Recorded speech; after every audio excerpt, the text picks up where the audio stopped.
Vroom Vroom Race fans, it's Sunday in the life of a motorsports obsessed pastor. Here we go, getting my day ready.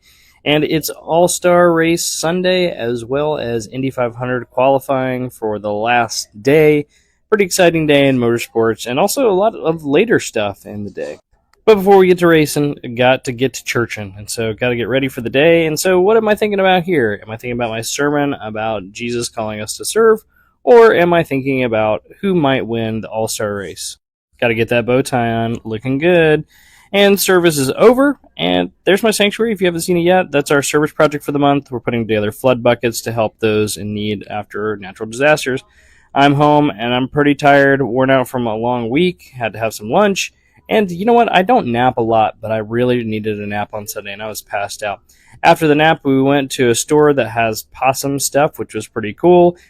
And then we got ice cream, and oh boy, it was really good. I got a coffee chocolate flavor. It just really hit the spot. Then it was time to watch the last chance qualifying at Indianapolis Motor Speedway. And Rinus versus Jacob Abel. This is great drama. It's a great looking Miller High Life car. And I felt bad for Jacob Abel. Here he is on his last lap trying to get in. It didn't really seem close, honestly, and I felt really bad. But you can just see the relief on Rinus's face after he got in and secured a spot in the Indianapolis 500.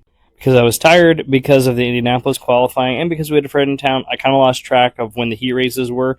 So I really got to only watch the All-Star race in full, missed basically all the heat race action, which seemed like things got a little bit spicy there, for especially with SVG. Saw some highlights from that. But overall, I had to say, the All-Star race impressed me. I didn't really have high hopes going into it because the short tracks have not been very good, but I mean, Joey Logano and Brad Keselowski were side by side for like 5+ laps. I mean, there was some three wide racing. They were running all over the track.